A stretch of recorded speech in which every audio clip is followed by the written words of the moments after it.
bonjour. Bonjour. Tu es le président de Mood. Quels sont les 3 métiers de Mood? Alors, les métiers de Mood sont simples, c'est la musique, le visuel, donc la vidéo, et le marketing mobile, mais tout ça en point de vente. Donc notre métier il est simple, il est aujourd'hui de procurer du plaisir, du service et de l'innovation quand on vient faire ses courses à tous les clients dans tous les magasins. Donc on parle du magasin physique, ouais. Pour un client physique, donc on n'est pas du tout dans le e-commerce. Je pense que l'e-commerce c'est un mot du XXe siècle. Donc pour moi aujourd'hui les frontières entre le magasin physique et le pure player sont très très floues. Surtout quand on voit que des magasins des pure players comme Amazon viennent dans le magasin physique, dans le monde physique. Donc nous aujourd'hui on est en train d'abolir les frontières. Typiquement on est présent dans le monde entier, dans 560 000 magasins dans le monde. On est la plus grande radio du monde et grâce à la musique maintenant et des technologies innovantes comme le watermarking sonore, on arrive à activer les smartphones des clients en point de vente et puis de communiquer avec eux. Donc il n'y a plus de frontières, on est dans le magasin mais on est en même temps sur le net. Alors qu'est-ce que ça procure en fait en termes d'ambiance, en termes de vente, d'avoir de la musique dans son magasin, d'avoir des écrans connectés, des images, des vidéos et on verra après le côté mobile en fait. Alors la musique dans le point de vente, tu sais, Nietzsche disait que la vie sans musique ne serait pas la vie en fait, n'existerait pas. Et c'est pareil pour un magasin. Le magasin sans musique n'existe pas. Aujourd'hui, dans un magasin, s'il n'y avait pas de la musique, on entendrait des bruits de fond, des bruits de pas, des bruits de caddie, etc.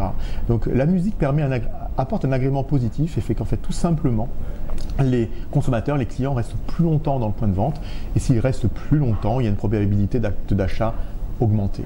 Donc on est aujourd'hui dans cet environnement-là et on a publié notamment au mois de janvier en collaboration avec la SACEM une étude qui montre réellement l'impact de la musique dans le point de vente sur l'augmentation des ventes et même, et ça c'est pour la petite anecdote, c'est important de le savoir, la musique d'auteur, c'est-à-dire la musique de catalogue plutôt que de la musique, je dirais inconnue, la musique dont les droits ne sont pas réglés, la musique d'auteur apporte un plus sur cet effet positif des ventes. Donc ça c'est la première des choses.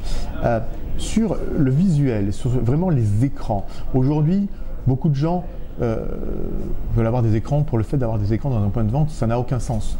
Aujourd'hui ce qui est important c'est de savoir quel est le concept, qu'est-ce qu'on veut faire de ces écrans, qu'est-ce qu'on veut faire de toute la technologie dans le point de vente, qu'est-ce qu'on veut faire de tout ce digital dans le point de vente. Et bien ce digital dans le point de vente, premièrement, il doit être au service du client, fait pour le client et pensé à travers lui. Il peut avoir différentes fonctions.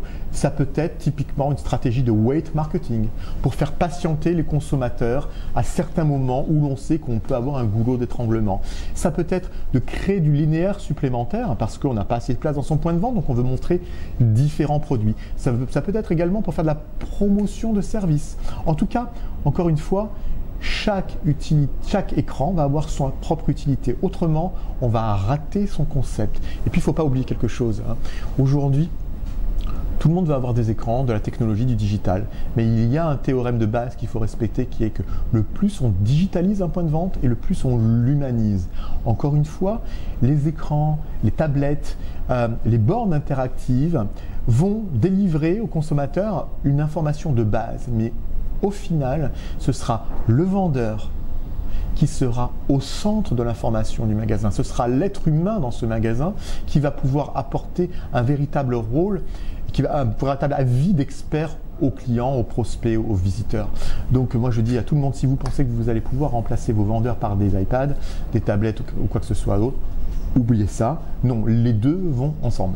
En fait, dans la continuité, on pourrait dire qu'un site de e-commerce d'un retailer physique, c'est plutôt une aide à la vente des commerciaux, des vendeurs qui sont dans le magasin. Absolument. C'est absolument ça. Aujourd'hui, on voit sur certains cas que dans certains magasins que des vendeurs sont équipés de tablettes, mais cet outil, cette tablette va être une aide à la vente. Ça va être une aide à la vente pour customiser tel ou tel produit qui se vend dans différentes façons, pour pouvoir après montrer sur un grand écran à quoi ressemble votre produit customisé. Alors bien évidemment, ces tablettes peuvent être aussi en libre service, mais encore une fois, sans les conseils du vendeur, elles ne servent à rien. Parlons un peu mobile, Oui. parce que l'avenir du web, du retail, du e-commerce est vraiment mobile. L'avenir en fait tout court, parce que le mobile ça devient la prolongation de notre portefeuille, notre vie connectée dans la poche. Comment vous intégrez ça? Alors aujourd'hui, Mood Media a développé une technologie propriétaire qui s'appelle Présence, qui consiste à diffuser au-delà de la piste musicale un son, un watermark, qui est en fait un tag alphanumérique inaudible pour n'importe quel être vivant, donc ça ne perturbe personne, mais qui est reconnaissable par une machine. Donc, et en l'occurrence, la machine, c'est une app. Donc ce que nous proposons depuis maintenant un mois à nos partenaires retailers, c'est d'inclure dans leur app notre propre SDK, donc un petit algorithme, qui va reconnaître, en rentrant dans le magasin, le fameux watermark. Que va-t-il se passer? Pour un magasin donné, quand vous allez rentrer dans votre magasin avec votre smartphone, qu'il soit Apple ou sous Android, l'app du retailer va reconnaître le watermark et va s'ouvrir automatiquement. Et à ce moment-là, on va vous proposer des services associés à cette marque au point de vente. Pourquoi pas vous proposer des réductions, des coupons, pourquoi pas vous offrir des cadeaux également. En tout cas, ça fait partie de la géolocalisation au point de vente. C'est un outil de géolocalisation au point de vente et un outil de personnalisation aussi. Comment aujourd'hui délivrer un meilleur service? C'est de pouvoir mieux cibler ses clients. Et encore une fois, il ne faut pas se tromper. On sait qu'aujourd'hui, la grande partie des possesseurs de smartphones et d'utilisateurs de smartphones utilisent leur smartphone en point de vente pour comparer. Donc, ont un rôle actif eux-mêmes à travers leur smartphone. Aujourd'hui, le point de vente peut avoir un rôle actif via le smartphone auprès des consommateurs. Et quand on sait que les taux de transformation pure player versus point de vente physique n'ont rien de comparable et que le taux de transformation se fait vraiment dans le magasin physique, on se dit qu'on est vraiment en train d'allier le meilleur des deux mondes. La personnalisation grâce au smartphone et puis l'expérience que l'on peut avoir dans le point de vente grâce au point de vente physique. Merci beaucoup, Claude. Merci à toi.